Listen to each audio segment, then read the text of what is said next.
The child was born in America, and grow up when they are in adolescence. And tell you about my gender. I can't confirm it yet. How many Chinese parents can accept this? When I talk to my American friends when talking about their children's education, I was very confused. There are two distinct opinions on this. One side says the earlier the better. Understand the society here and the humanities here to better integrate into future work and study life. The other side says never come too early. Countless psychological problems and countless unexpected accidents are waiting for you. Adolescence plus huge cultural shock and high academic expectations. A considerable proportion of children have problems, and once there is a problem, it is really hard to fix. Some problems will last a lifetime. Every time we talk about education issues, I have to remind myself I must have my own opinion. Both sides are very firm in their opinions. Without doubt. So I just want to know about this Chinese people, History of studying in the United States. and what happened In fact, the earliest Chinese students. were around the Chinese Exclusion Act. In the 1880s, the government had a man named Rong Hong who graduated from Yale University. The first Chinese student, he advocated the government, saying that we should send children To learn from the West to control the West. we must learn it and learn about it. In the following years, he got the support of Li Hongzhang and others. Strong support. 30 students were sent, including children and maybe half-sized children. 4 batches of 120 people were sent later. The domestic opposition voices rose. You know, the children were not cared about. Culture conflicted before they had time to adapt. They were integrated. They must have cut their braids. Then they wore their clothes and participated in their activity. The Qing government couldn't stand it anymore. Chan Lambing, a conservative representative, firmly opposed. It's bad. They will corrupt our children. And when they returned to China, and our Chinese, and our domestic children as well, it was a great pressure on them. Later, a monitor was sent. The monitor is too supervised. Rong Hong, who promoted this, could only be an assistant to go and see what's going on. The monitor was quite simple. As an official, you need wisdom, so they couldn't stop it. This kind of thing, you know, for kids, they first proposed, keep braids and wear the original clothes and stick to the ritual of worshipping Confucius. These 3 points must not change. If you do, it's your problem. This is also a wisdom of being an official. First set the bottom line. Soon they found that the bottom line could not be kept. After failing to report the situation to the court will urgently recall, and all of them must come back. Plan to give up. Needless to say, Rong Hong, and strongly opposed, including the then US President Ulysses S. Grant and the well-known American writer Mark Twain, had specifically sent protests to the Qing court. They should stay and let them be bridges for cultural exchanges. They are willing for you to learn. They can teach us their skills to control us. The government firmly recalled these people. Do you have any idea about this? In the true story of IQ and in the tea house, there are such images in them.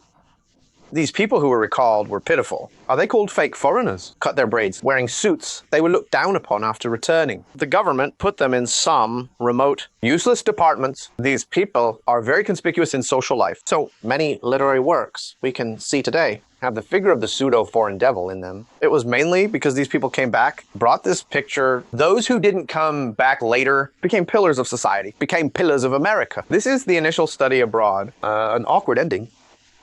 This is the first stage, from the 1880s until after World War II. During this period, there were still Many Chinese went abroad to study. overcoming various obstacles, not just the United States, and France, Japan.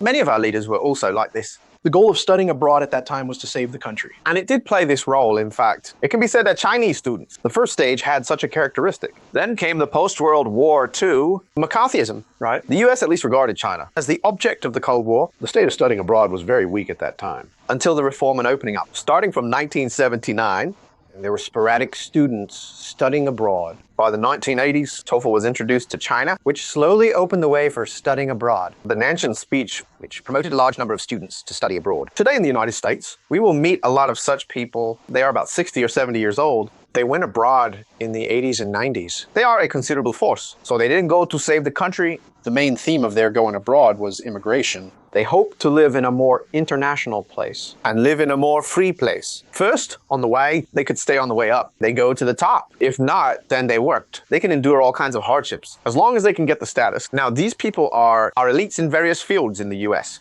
What is the history of Chinese studying in the US? What happened during this period? The initial study abroad was like this. With a very awkward ending. Then there was another node. China joined the World Trade Organization. In 2001, after that, There was a significant change.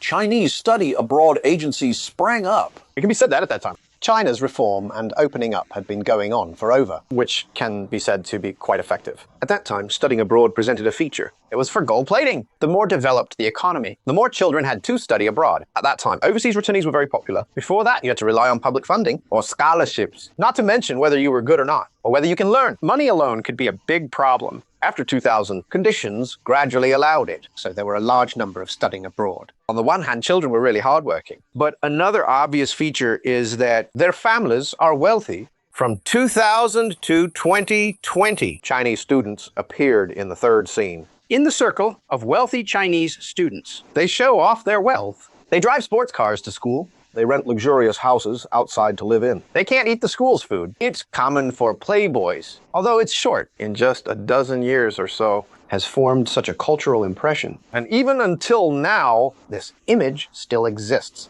do you know that now? Some schools have been Chineseized with a high proportion of Chinese. As for where they will go in the future, I don't know about it. In terms of this learning and living style, the possibility of returning is high. Inheriting the family business or find some new things to do in China. around 2020, I think a new situation has emerged. competed schools is not just for Chinese. The new elite class also wants to go to famous schools.